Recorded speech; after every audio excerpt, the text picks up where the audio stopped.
God, because we got kids around to yell and scream and do all those things together.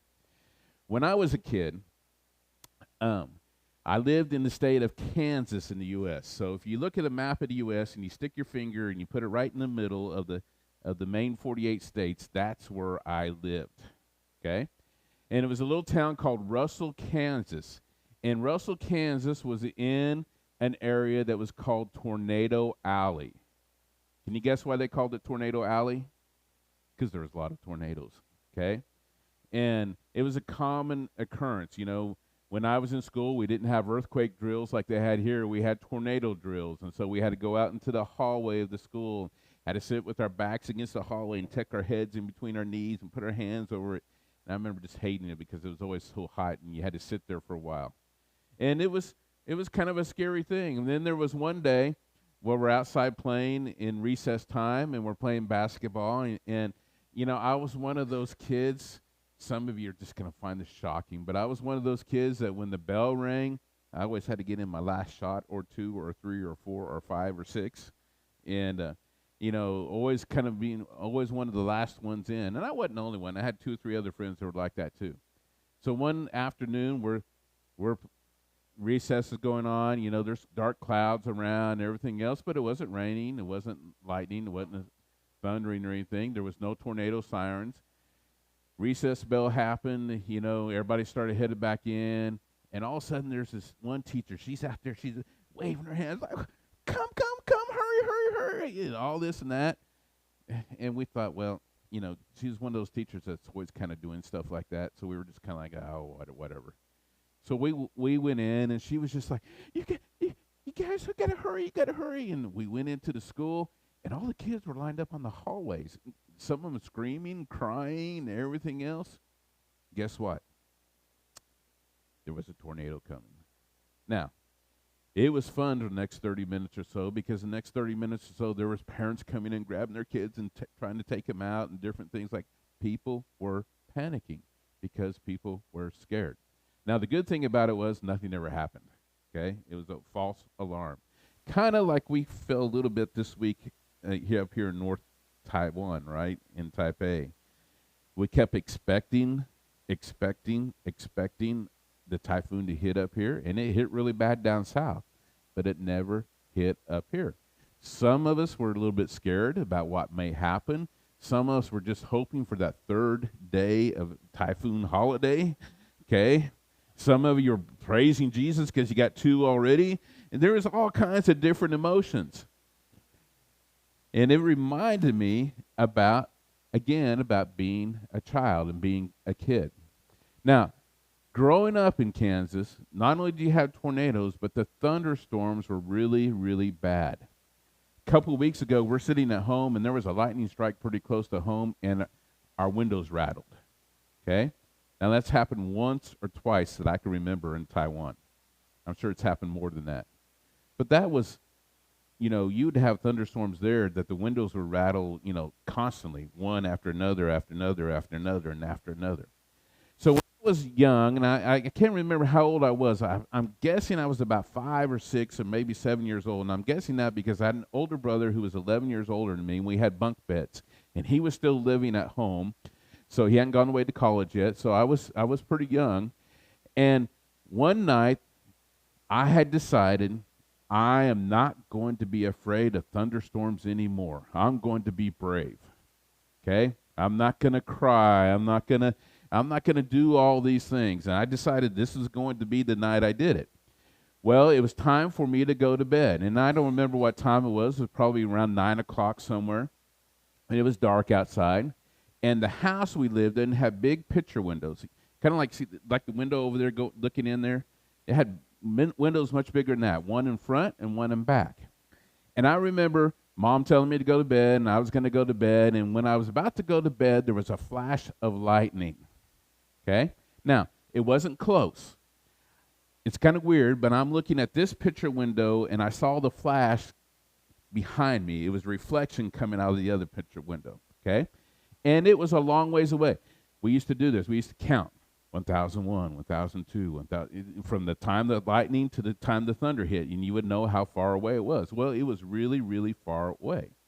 But I was Going to be brave, right? So I'm brave. I go get in bed. I get in bed, and I don't know how long it was, but a little bit later, my mom comes in and gets me out of bed. And she says, come on, you're going to come to our room. Now, I didn't know what was going on.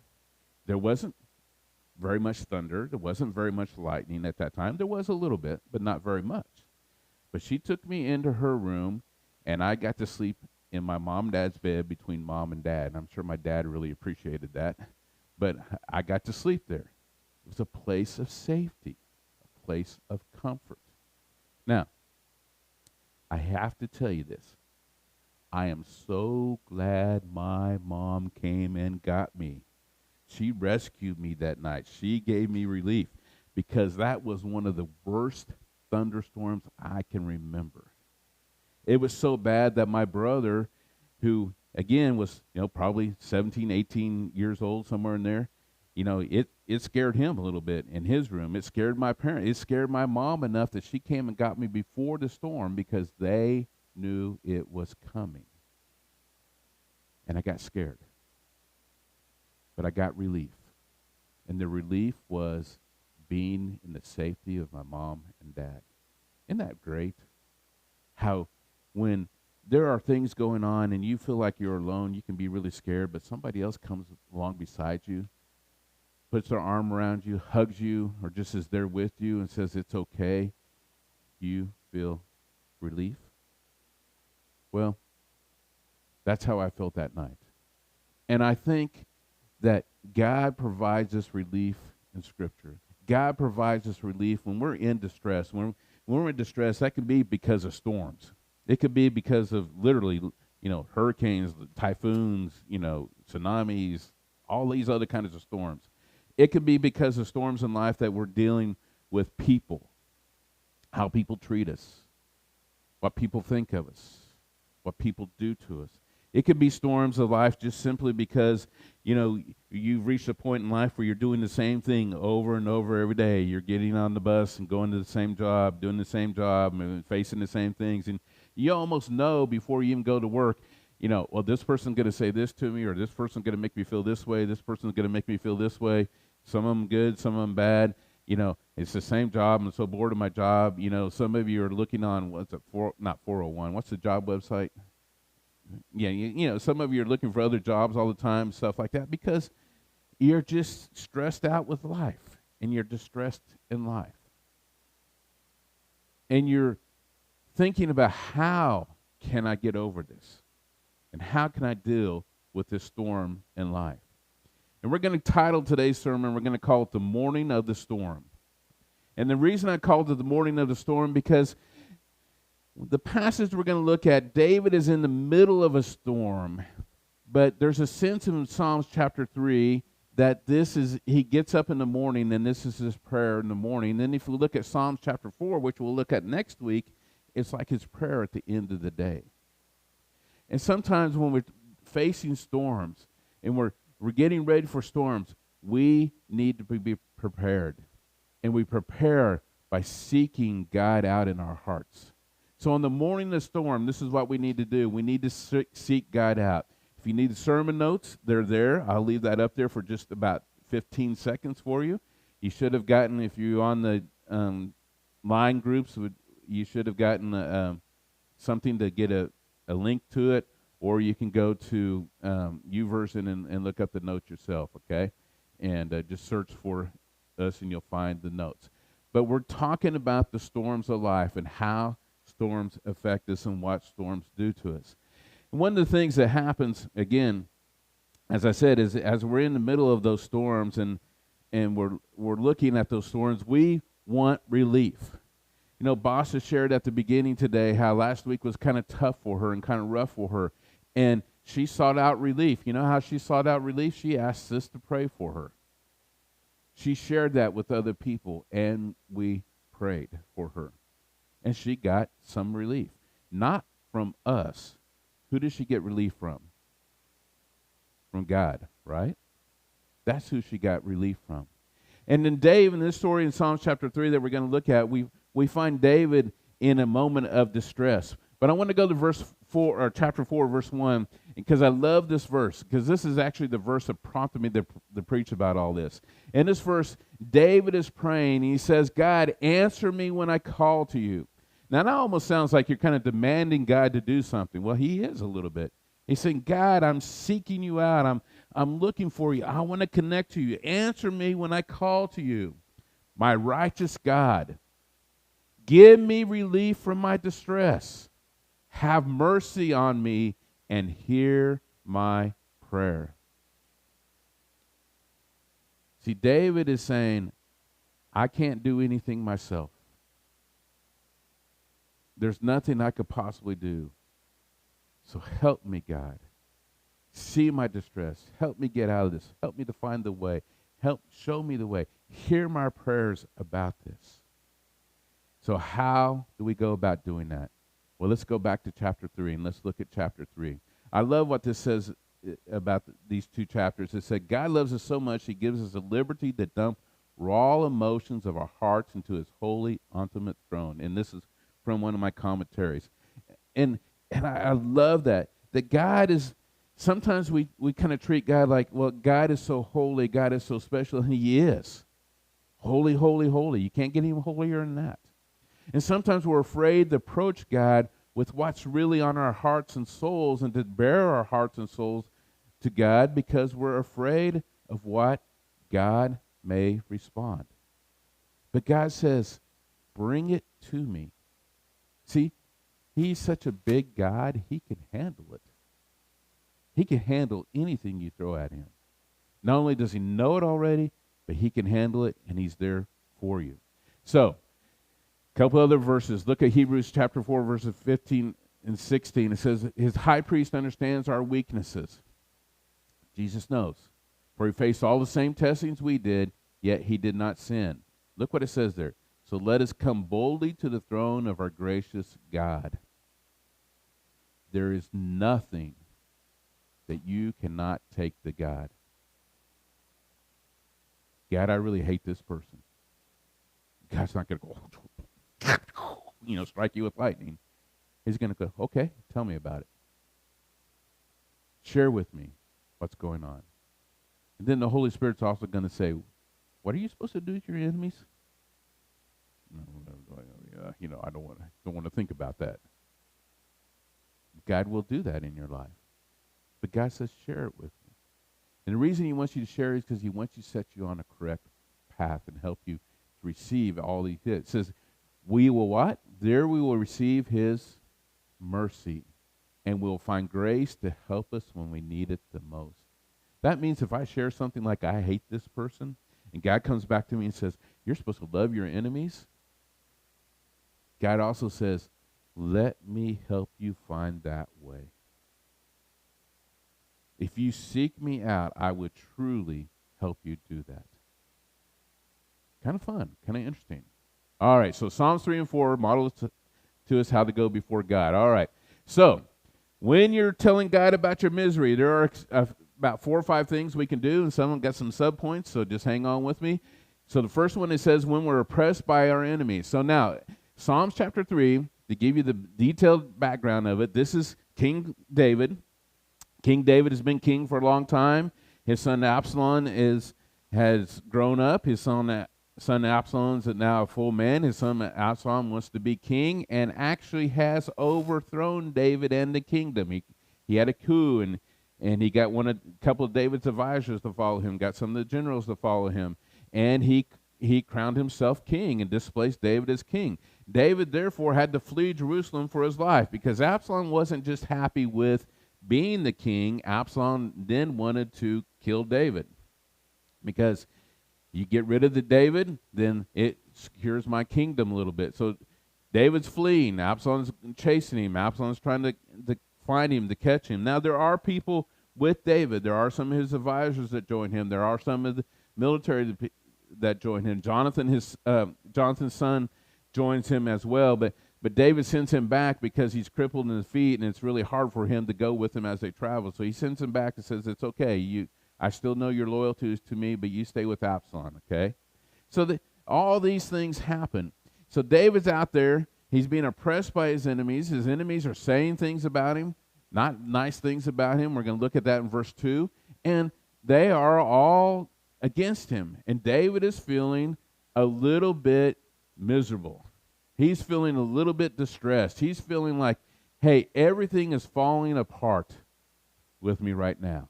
Everybody hates me. David just probably went on and on.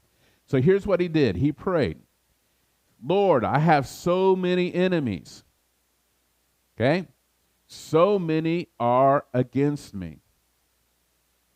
Now, did you notice this? God knows this already. But David is emptying his heart to God.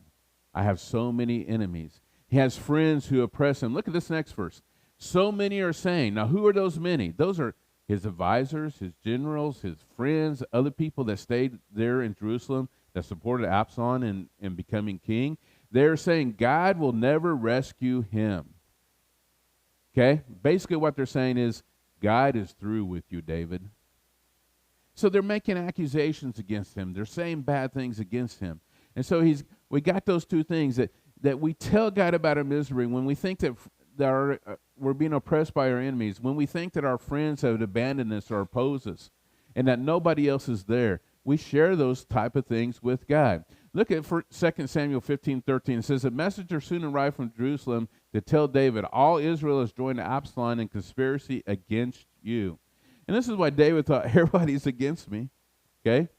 Now, it wasn't quite all of Israel, but a big part of Israel did. A big part of Israel joined them, and he was just feeling this way, so he just shared this with God. This is how I feel. This is my distress. This is the storm I'm going through right now, God. Okay? I'm pleading to you. I'm looking to you. I'm hoping. I'm trying to share this with you. As we go on, look what it says. Then Jesus said, come to me, all you who are weary and heavy burden, and I will give you rest. See, David didn't have to go to God and pray. David had counselors around him. He still had a couple of advisors around him. He has still people that were there listening to him. But as they traveled, they also had people shouting from the hilltops, oh, David, God has left you. Just like he left the house of Saul, he's left you now, and your kingdom is being ripped away from you, and blah, blah, blah, and everything else. But David said, I'm going to go to God. I'm going to give him this burden. God says, I will give you rest. Oftentimes, we want to carry the burden ourselves because it's hard to say, I'm going to trust God. It's hard in many ways. One of the reasons it's hard because sometimes we're like, well, God, I'm not feeling you. I'm not seeing you. Those type of things. But we need to give him our burdens. So we tell God about our misery, and then we declare our faith in God because this just reinforces in us who we're going to trust. Remember that God is your protector. And we're going to look at this verse. There are three things in this verse. The first one is this. You are a shield around me. Now, in the Israel armies, in this time frame, there were actually two different types of shields. I haven't talked about this much. There was a large shield, usually the one that the armor bearer carried into battle. And it was a full-length shield from head to toe. And it was big, and that's the one that the soldier would fight around. They also had another shield they carried, and that shield was so that if there was an archer shot an arrow and you saw the arrow coming, what could you do? Oh, okay, just like you see in the movies, It's always, you always got the guys and you're holding up the shield and the arrows always come through, come about this close from their eye and stuff like that. That's exactly what it was. It was a smaller shield. And the shield he's talking about right here is that type of shield. He's saying, I've got a shield, and that shield protects me. And he says, what? You, O Lord, are my shield. In other words, God, you protect me. God, when someone's shooting arrows at me, you take that arrow. You're the one that gets damaged. You're the one that gets hurt. But I am protected. And he says, hey, that shield is so great, it's 360. It's all around me. It's always there protecting. So God protects us. And the second thing we're going to see I forgot I put this verse in there. It says, in addition to all these things, hold up the shield of faith to stop the fiery arrows of the devil. You wanted that protection, you hold up that shield of faith, and God will protect you. Then look at the second part of it. It says, your glory comes from God. And there's the second part. You are my glory. Now think about this. This is later in David's life. He doesn't say, my glory came from because Saul killed his thousands, I've killed my 10,000s. No. My glory doesn't come from all of Israel wanted me to be their king. No. He says, my glory comes from you. So he's saying, God, you protected me, but God, you also give me glory. Okay? And look at the next part of it here. Or next verse in Romans 8:18 says, yet I will suffer now as nothing compared to the glory he will reveal for us later. You'll have glory with God. Then the next part says, God will encourage you. Look at the one who holds my head high. You know, there are times where we suffer defeats, but then people come and say, you know, I really appreciate how you handled yourself in that. I really appreciate, and I could see your love. I could see your forgiveness. I could see your steadfastness. I could see your strength. I could see your ability. They encourage us, right? And what happens when we're encouraged like that? Do we keep going like this? No. We lift our head up. We pull our shoulders back. We walk with a little bit of pride again. And David, in the middle of this, is saying, God, you're protecting me. I don't know what's going on with Absalom. He's my son. He's trying to kill me. He's overthrowing my kingdom. He's trying to take everything away from me. But God, I don't need to be king to have glory. You're my glory. You're the one who will exalt me. You're the one that will lift me up. And God, you also encourage me, and I can walk with pride. Not pride in myself, but pride in God. I can hold my head up. I can say, I'm moving forward because the Lord is with me. He's the one who holds us up. He encourages us. So we got those first two things. And then number 3, God will answer your prayer. Look at Psalms chapter 3, verse 4. It says, I cried out to the Lord, and he answered me from his holy mountain. Very simple, right? You cry out to God. Oftentimes what we do is we try to come off with all kinds of solutions ourselves, and we find that the storm just often gets worse and worse and worse and worse. And then when we finally hit rock bottom, we cry out to the Lord. And David didn't wait till he was rock bottom. Okay? It may seem like it, but it could have gotten a lot worse. He cries out to God and says, God, hear my prayers. And God answered him. And then know this, God is watching, okay? He's guarding you. He's supporting you. He's sustaining you. All these words can be used and translated in this way. I lay down to sleep, yet I woke up in safety. Why? For the Lord was watching over me. The Lord sustains me. The Lord guards me. The Lord protects me. All those things could be put into there. And all those things you'll see as you read through Psalms about David saying many, many, many times. So in other words, he went to bed the night before. Yeah, Absalom was chasing him. But he got up that morning and he was ready to face the storm because God was with him. And when you're facing the storm, that's the number one thing you should remember. God is with you. He will not fail you or forsake you. Turn to him. I love Psalms 32:8, and I memorized it a few weeks ago, and I've said it a few times in the sermon. It says, the Lord says, I will guide you along the best pathway for your life. I will advise you and watch over you. You trust God, and you can make it through that day. You trust God, he will lead you to the very best way. Then the next thing, in the next few verses, Trust God and not your circumstances. Look at this verse. I'm not afraid of 10,000 enemies who will surround me on every side. Yeah, I think I would be afraid, but David says, I'm not afraid. Why? Because he's trusting in God. No matter what your circumstances, you can trust in God. He will bring you out of that. He will protect you. You remember the story of Elisha, and Elisha is out somewhere, and the armies came to attack, and were looking for him, and his helper was with him, and they're standing up on the hillsides, and they're looking over all the vast armies and everything else, and his helper says, well, what can we do? Who's going to help us? And Elisha says, open your eyes. And so God caused his helper the eyes to open, and what he saw thousands upon thousands of angels ready to go to battle for them. And when we trust in God, we don't have to be afraid of 10,000 enemies, because there's 100,000 angels there fighting for us. We trust in God and rely on him. Then the last thing, and this is kind of my favorite part of this 8 verses, cry out to God's deliverance. And there's 2 things that are in this. Pray to God to defeat your enemies, and declare your faith in God. Let's take a look at the verses. Arise, O Lord, rescue me, my God. My God, okay? Crying out.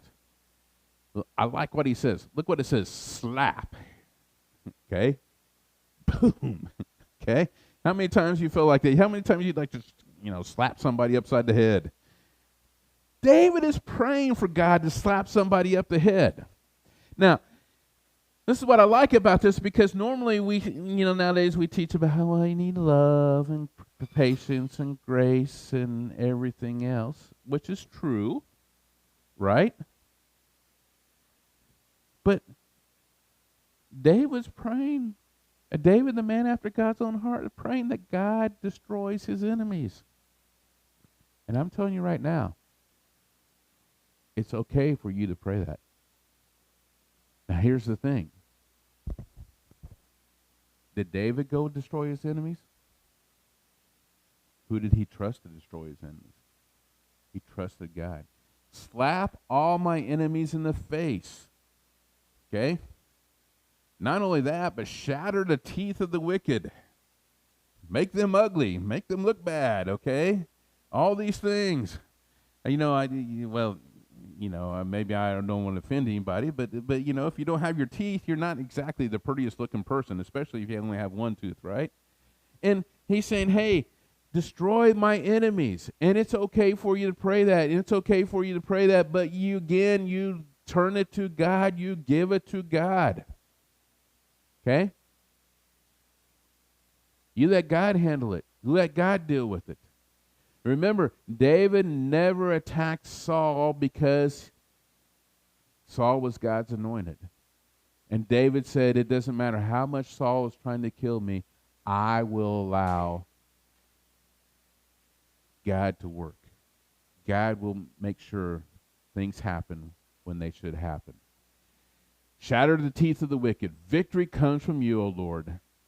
In other words, not me, but you. I'm relying on you. And may you bless your people. Okay? 6 simple things. Tell God about your misery. Declare your faith in God. That reinforces in you, helps you. Know that God will answer your prayers. Know that God is watching you, guarding you, sustaining you, supporting you.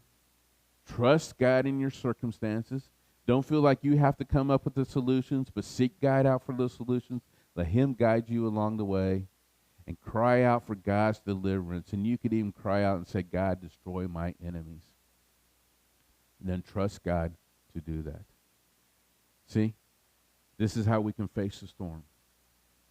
Because you pray this way, you think this way, and you get ready. It's like putting on the full armor of God, and you get up and you go out of your house, you go out of your home, and you go face the world, and you go face whatever storm that is, and you're ready already, because you're like, God, I have prayed about this already. I'm giving this into your hands. It's you to deal with. Show me what I need to do. They're going to attack me. One of the things in all the commentaries as I read through this, is every commentary stressed that, especially as a believer, you are going to be attacked in different ways, at different times, from different people. And some of those attacks may be surprising. You're going to go through those storms.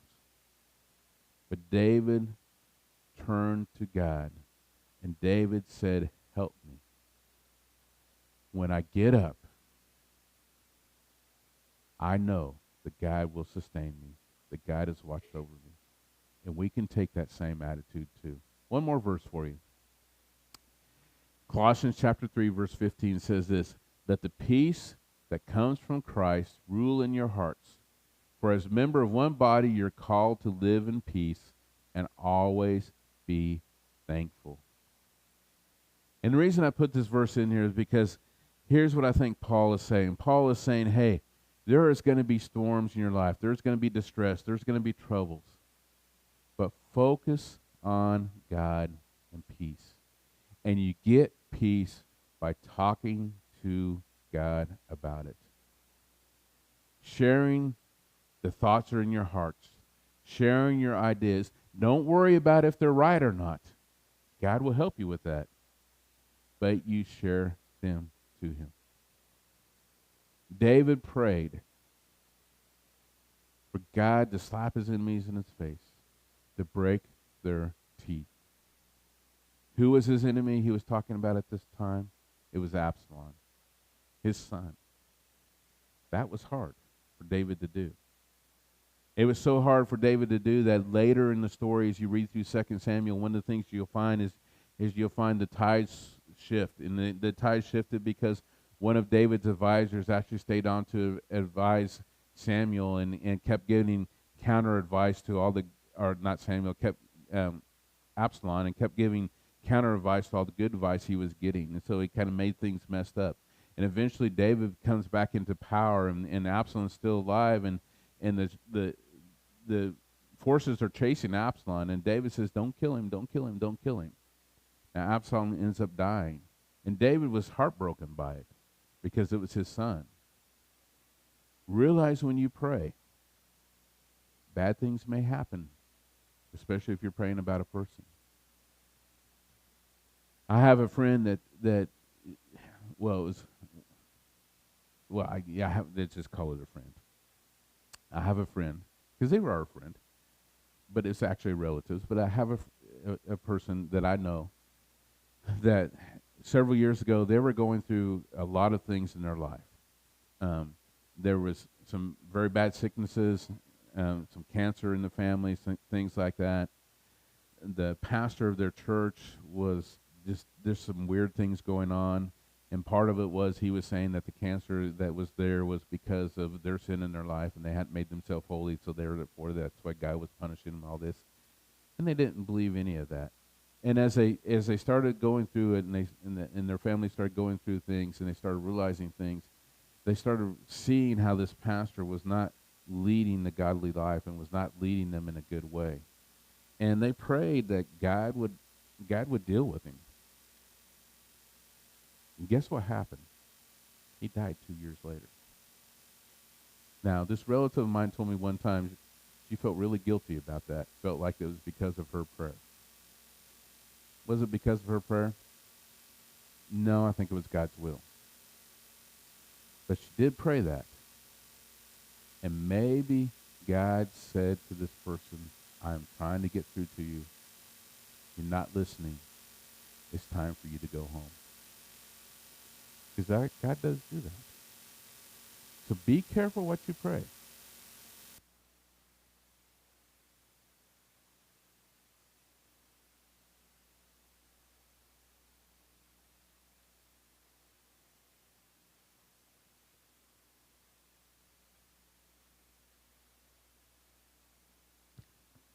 Consider what you're asking God to do. But be ready, because God will answer, and God will help you. And I know for me, the peace comes when I pray that to God, because usually when I'm praying these type of prayers, I will say this to God: God, I'm laying this at your feet. I'm giving it to you. I'm going to watch to see what you do with it. And therefore, the peace is there. And then I become thankful because I know God is there fighting for me, acting for me, helping me with everything. Let's go to God in prayer.